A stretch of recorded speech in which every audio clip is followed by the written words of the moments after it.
Hi all welcome to iPlus. ഞാൻ അക്ഷര. CTET 2 എക്സാമിന് നമുക്ക് സയൻസ് ആൻഡ് മാത്സ് ചൂസ് ചെയ്തവർക്ക് സയൻസിൽ നിന്ന് പകുതി ചോദ്യങ്ങൾ, മാത്സ് പകുതി സയൻസ് പകുതി അങ്ങനെയുള്ള ചോദ്യങ്ങളുണ്ട്. അപ്പോൾ റീസെൻ്റ് ആയിട്ട് ചോദിച്ച സയൻസിൽ നിന്നുള്ള കുറച്ച് ക്വസ്റ്റ്യൻസ് നമുക്ക് ഡിസ്കസ് ചെയ്യാം. അപ്പോൾ എത്ര എണ്ണം കറക്റ്റായിട്ട് നിങ്ങൾക്ക് ആൻസർ ചെയ്യാൻ പറ്റുന്നതെന്ന് തീർച്ചയായിട്ടും നിങ്ങൾ കമൻറ്റ് ചെയ്യുക. ആദ്യത്തെ ചോദ്യം ഇതാണ്: why is a man-made fiber obtained from a natural source? What could be why? അപ്പോൾ ഇതുപോലെ എക്സും വൈയും ഇസഡും ഒക്കെ തന്നിട്ട് ഇതാരാണ് എന്താണെന്ന് കണ്ടുപിടിക്കാൻ തക്കതായിട്ടുള്ള ചോദ്യങ്ങളൊക്കെ വരും. കൺസെപ്റ്റ് ഒക്കെ സിമ്പിൾ ആയിരിക്കും. ഇതൊരു രീതി, അവരൊരു ചോദ്യം ചോദിക്കുന്ന ഒരു രീതിയാണ്. സിമ്പിൾ സാധനങ്ങളൊന്നും ഇത്തിരി കോംപ്ലക്സ് ആയിട്ട് അവർ ചോദിക്കും. അപ്പോൾ നമ്മളിവിടെ മനസ്സിലാക്കേണ്ടത് എന്താണ്? രണ്ട് പോയിന്റാണ് പറഞ്ഞേക്കുന്നത്. ഒന്ന്, മാൻമെയ്ഡ് ഫൈബറാണ്, നാച്ചുറൽ സോഴ്സിൽ നിന്നാണ് എന്ത് ചെയ്യുന്നത്, ഒബ്റ്റെയിൻ ചെയ്യുന്നത്. അപ്പോൾ നമുക്കറിയാം ഫൈബർ എന്ന് പറയുന്ന ടോപ്പിക്കും അത് നമുക്ക് മെറ്റീരിയൽസ് ഓഫ് ഡെയിലി യൂസിൽ വരുന്നതാണ്. ഇപ്പോൾ ഫൈബർ എന്ന് പറയുമ്പോൾ നാച്ചുറൽ ഫൈബർ ഉണ്ട്, ആർട്ടിഫിഷ്യൽ ആയിട്ടുള്ള ഫൈബർ ഉണ്ട്. നാച്ചുറൽ ഫൈബർ നമുക്ക് പ്ലാന്റ്സിൽ നിന്നും ഒബ്റ്റെയിൻ ചെയ്യാം, ആനിമൽസിൽ നിന്നും ഒബ്റ്റെയിൻ ചെയ്യാം. ഇവിടെ നമ്മുടെ ചോദ്യം എന്താണെന്ന് വെച്ച് കഴിഞ്ഞാൽ മാൻമെയ്ഡ് ആയിട്ടുള്ള ഫൈബർ ആണ്, പക്ഷേ എവിടെ നിന്ന് ഒബ്റ്റെയിൻ ചെയ്യുന്നു? നാച്ചുറൽ സോഴ്സിൽ നിന്ന് ഒബ്റ്റെയിൻ ചെയ്യുന്നു. അത് ഏതാണ്? Rayon, nylon, acrylic, jute. അപ്പോൾ നമുക്ക് ഇവിടെ ഓൾറെഡി നാച്ചുറൽ ആയിട്ടുള്ള ഫൈബർ ഈ കൂടെ ഏതുണ്ട്? ജൂട്ടുണ്ട്. അപ്പോൾ ജൂട്ട് അല്ല ഉത്തരവെന്ന് മനസ്സിലാക്കാം. പിന്നെ മൂന്നെണ്ണമാണുള്ളത്: റയോൺ, നൈലോൺ, അക്രിലിക്. ഇത് നൈലോൺ ആണെങ്കിലും അക്രിലിക് ആണെങ്കിലും എങ്ങനെയാണെന്ന് വെച്ച് കഴിഞ്ഞാലും കംപ്ലീറ്റ് ആയിട്ട് മാൻമെയ്ഡ് ആയിട്ട് പ്രൊഡ്യൂസ് ചെയ്യുന്നതാണ്. നമ്മുടെ ആൻസർ റയോൺ ആണ്. റയോൺ എങ്ങനെയാണ്? വുഡ് പൾപ്പിൽ നിന്നും, അപ്പോൾ സെല്ലുലോസിൽ നിന്നാണ് അതിൻ്റെ ഒരു റോ മെറ്റീരിയൽ എടുക്കുന്നത്. എന്നിട്ട് എന്ത് ചെയ്യുന്നു? മാൻമെയ്ഡ് പ്രോസസ്സിലൂടെ ബാക്കി പ്രോസസ്സിംഗ് ഒക്കെ ചെയ്തുകൊണ്ട് ക്രിയേറ്റ് ചെയ്യുന്നതാണ്. അപ്പോൾ റയോൺ ആണ് നമ്മുടെ ആൻസർ ആയിട്ട് വരുന്നത്. ഓർക്കുക, നൈലോൺ ആണ് ഫസ്റ്റ് ആയിട്ട് ഫുള്ളി സിന്തറ്റിക്കലി പ്രൊഡ്യൂസ് ചെയ്തിട്ടുള്ള ആർട്ടിഫിഷ്യൽ ഫൈബർ എന്ന് പറയുന്നത്. ഇവിടെ നമ്മുടെ ഉത്തരം എന്താണ്? റയോൺ ആണ്. അപ്പോൾ ഇതിൽ ബാക്കി പോയിന്റ്സ് പറഞ്ഞ് എന്താണെന്ന് വെച്ച് കഴിഞ്ഞാലും അടുത്തടുത്ത പരീക്ഷകൾ വരുമ്പോൾ അവർ ഇതേ കൺസെപ്റ്റുകൾ തന്നെ ചോദിക്കും. ആ ടൈമിൽ എന്ത് ചെയ്യും? Why is the first synthetically made artificial fibre എന്ന് പറഞ്ഞുകൊണ്ട് ചോദ്യം ചോദിക്കും. അപ്പോൾ ഒരേ കൺസെപ്റ്റുകൾ തന്നെയാണ് റിപ്പീറ്റ് ചെയ്ത് ചോദിക്കുന്നത്. അപ്പോൾ നിങ്ങൾ പഠിക്കുന്ന സമയത്ത് തീർച്ചയായിട്ടും ഓപ്ഷൻസും കൂടെ ശ്രദ്ധിച്ച് പഠിക്കാനായിട്ട് ശ്രമിക്കാം. അടുത്ത ചോദ്യം: in order to slide a huge box lying on the ground in her room, Reshma should apply force which is greater than which of the following forces? അപ്പം നോക്കിക്കും, ഇവിടെ ഒരു ബോക്സ് ഉണ്ട്, ഹ്യൂജ് ബോക്സ് ഉണ്ട്, അത് ഗ്രൗണ്ടിൽ നിൽക്കുവാണ്. അപ്പോൾ എന്ത് ചെയ്യണം?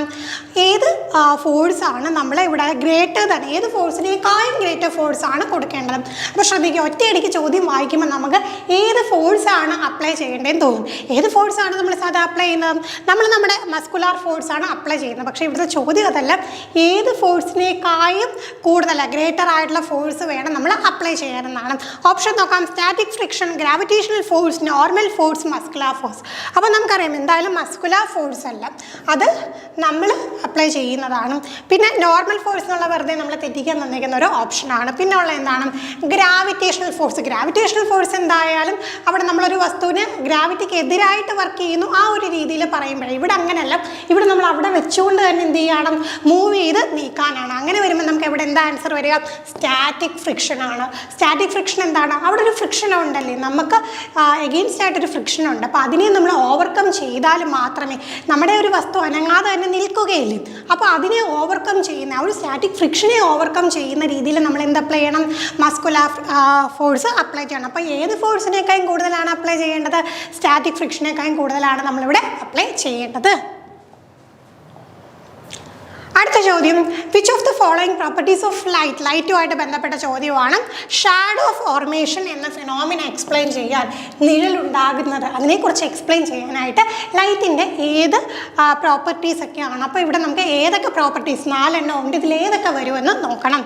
Light travels in a straight line, light travels at high speed, light is composed of 7 colours, light does not pass through opaque objects. അപ്പോൾ നമുക്ക് ലൈറ്റിൻ്റെ ആയിട്ട് ബന്ധപ്പെട്ട പ്രോപ്പർട്ടീസ് ഒക്കെ പറഞ്ഞു, പക്ഷേ നമുക്കിവിടെ പ്രത്യേകം എടുത്ത് പറഞ്ഞിട്ടുള്ള എന്താണ്?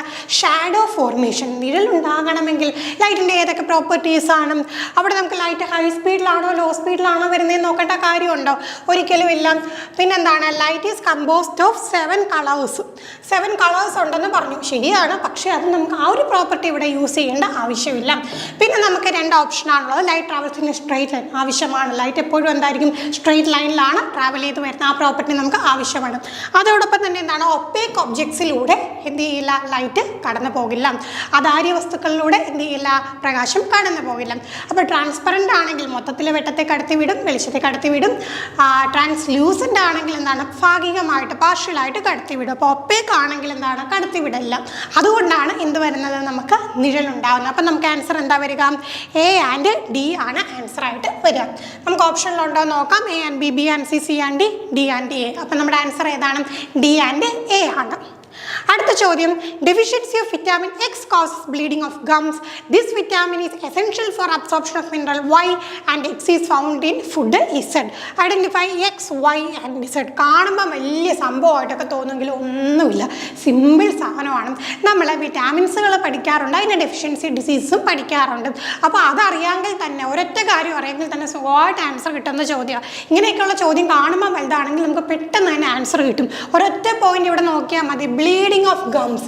ബ്ലീഡിംഗ് ഓഫ് ഗംസ് ഏത് വിറ്റാമിൻ്റെ അപര്യാപ്തത കൊണ്ടാണ് ഉണ്ടാകുന്നത്? ബ്ലീഡിംഗ് ഓഫ് ഗംസ് എന്ന് പറയുന്നത് എന്തിൻ്റെ സിംറ്റമാണ്? സ്കർവിയുടെ സിംറ്റമാണ്. അപ്പോൾ സ്കർവി ഏത് വിറ്റാമിൻ്റെ അപര്യാപ്തത കൊണ്ടാണ്? Vitamin C. ഈ വിറ്റാമിൻ സി ഇവിടെ ഉണ്ടോ എന്ന് നോക്കാം. ഓപ്ഷനിൽ ഉണ്ട്, ഒരൊറ്റ ഓപ്ഷനിലെ വിറ്റാമിൻ സി ഉള്ള, ബാക്കിയെല്ലാം എന്താ വായിച്ചില്ലെങ്കിൽ പോലും ഉത്തരം കിട്ടി. അപ്പോൾ എന്തായാലും നമുക്ക് നോക്കി വെക്കാം എന്താണെന്നുള്ളത്. Vitamin is essential for absorption of mineral Y. ഏതോ ഒരു മിനറലിൻ്റെ അബ്സോർപ്ഷന് വേണ്ടിയിട്ട് ആരാവശ്യമാണ്? വിറ്റാമിൻ സി ആവശ്യമാണ്. അപ്പം മനസ്സിലാക്കാം, അയൺ എന്ന മിനറലിൻ്റെ അബ്സോർപ്ഷന് വേണ്ടിയിട്ട് നമ്മളെ സഹായിക്കുന്ന ഒന്നാണ് വിറ്റാമിൻ സി. അതോടൊപ്പം and X is found in Z. അതായത് ഈ പറഞ്ഞ വിറ്റാമിൻ സി ഏത് തരം ഭക്ഷണത്തിലാണ് അടങ്ങിയിട്ടുള്ളത്? സിട്രസ് ഫ്രൂട്ട്സിലാണ്. നാരങ്ങയൊക്കെ പോലുള്ള സിട്രസ് ഫ്രൂട്ട്സിൽ നമുക്ക് എന്തുണ്ട്, അവിടെ നമുക്ക് വിറ്റാമിൻ സി ഉണ്ട്. അപ്പം ബാക്കിയൊക്കെ നോക്കിക്കഴിഞ്ഞാലും എന്താണ്, ഈ വിറ്റാമിൻ സി കിട്ടിക്കഴിഞ്ഞാൽ ബാക്കി കൺസെപ്റ്റ്സ് അറിയത്തില്ലെങ്കിൽ പോലും ഉത്തരം കിട്ടും. എന്നിരുന്നാലും എന്താ, ഇങ്ങനെയുള്ള കാര്യങ്ങളൊക്കെ തീർച്ചയായിട്ടും പഠിച്ച് വെക്കും. അപ്പോൾ നമ്മുടെ ഓരോ വിറ്റാമിൻ്റെയും ഡെഫിഷ്യൻസി ഡിസീസ് അറിയണം. വിറ്റാമിൻ എ ആണെങ്കിൽ നൈറ്റ് ബ്ലൈൻഡ്നെസ് ആണ്. പ്രൊലോങ്ഡ് ആയിട്ട് വിറ്റാമിൻ എ കുറഞ്ഞു പോയി കഴിഞ്ഞാൽ സെറോഫ്താൽമി ആണ്. വിറ്റാമിൻ ബി ആകുമ്പോഴത്തേക്ക് ബെറിബെറി ആണ്.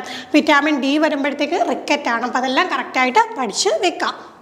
അവസാനത്തെ ചോദ്യം, X is a chemical present in our stomach and is necessary for digestion of food. When X is secreted in excess, it causes health problems like indigestion. Y is a chemical used to treat this condition. What could be X and Y? കണ്ടില്ല, X and Y യുടെ ചോദ്യം സ്ഥിരം നമുക്ക് കാണാം ഈ ഒരു സീറ്റിൻ്റെ question പേപ്പറിലും. അപ്പോൾ ഇത്രയും കണ്ടുപിടിക്കുക. എക്സ് എന്ന് പറയുന്നത് നമ്മുടെ സ്റ്റൊമക്കിലുള്ള ഒരു കെമിക്കലാണ്. അത് കൂടിപ്പോയി കഴിഞ്ഞാൽ എന്താണ്, ഇൻഡൈജഷൻ, ദഹനക്കുറവ് വരും. അതിനെ ട്രീറ്റ് ചെയ്യാനായിട്ട് നമ്മൾ Y എന്ന് പറയുന്ന ഒരു കെമിക്കൽ ഉപയോഗിക്കും. എന്താണ് എക്സും എന്താണ് വൈയും നമുക്കറിയാം. നമ്മുടെ സ്റ്റൊമക്കിലുള്ള ആസിഡ് ആണല്ലേ, ഏത് ആസിഡാണ്? ഹൈഡ്രോക്ലോറിക് ആസിഡ് ആണ്. അപ്പോൾ പിന്നെ നമുക്ക് രണ്ട് ഓപ്ഷൻ ആണുള്ളത്, ഹൈഡ്രോക്ലോറിക് ആസിഡ് വരുന്നത്. അപ്പോൾ നമുക്ക് നോക്കാം. ഹൈഡ്രോക്ലോറിക് ആസിഡ് രണ്ടിടത്ത് വന്നു. അവിടെ എന്താണ്, വൈ എന്ന് പറഞ്ഞ കെമിക്കൽ ഇത് ട്രീറ്റ് ചെയ്യാനായിട്ട് നമ്മൾ കൊടുക്കും. അപ്പം ഇവിടെ നമ്മൾ നോക്കുന്ന സമയത്തും ആസിഡ് ഉണ്ട്. ആസിഡിൻ്റെ ആ ഒരു പ്രവർത്തനം ന്യൂട്രലൈസ് ചെയ്യാൻ വേണ്ടിയിട്ട് നമ്മളൊരു ബേസാണ് കൊടുക്കുന്നത്. അപ്പോൾ എല്ലാ ബേസും എടുത്ത് നമുക്ക് കൊടുക്കാൻ പറ്റുമോ? പറ്റില്ല. എന്താ കൊടുക്കുക? അൻറ്റാസിഡാണ് കൊടുക്കുന്നത്. അൻറ്റാസിഡായിട്ട് യൂസ് ചെയ്യുന്നത് എന്താണ്? മിൽക്ക് ഓഫ് മഗ്നീഷ്യ ആണ്. Milk of magnesia. അപ്പം നമുക്ക് സോഡിയം കാർബണേറ്റിനെ അവിടെ നിന്ന് ഒഴിവാക്കാം. അപ്പം നമ്മുടെ ആൻസർ എന്താണ്? X is hydrochloric acid and Y is milk of magnesium. ഇതുപോലെ ആസിഡ്, ബേസും പിന്നെന്താണ്, ആസിഡും ബേസും കൂടെ ചേർന്ന് പ്രവർത്തിക്കുമ്പോൾ നടക്കുന്ന ന്യൂട്രലൈസേഷൻ റിയാക്ഷൻ, പിന്നെ അതിൻ്റെ ഡെയിലി ആപ്ലിക്കേഷൻസ് ഒക്കെ സ്ഥിരമായിട്ട് ചോദിക്കുന്ന ഒരു മേഖലയാണ്. അതൊക്കെ കൃത്യമായിട്ട് പഠിച്ചു വെക്കാം. അപ്പോൾ എത്ര ചോദ്യങ്ങൾ നിങ്ങൾക്ക് കറക്റ്റായിട്ട് ഉത്തരം കണ്ടെത്താൻ കഴിഞ്ഞു എന്ന് തീർച്ചയായും കമൻറ്റ് ചെയ്യുക. മറ്റൊരു ക്ലാസ്സുമായി നമുക്ക് വീണ്ടും കാണാം. താങ്ക്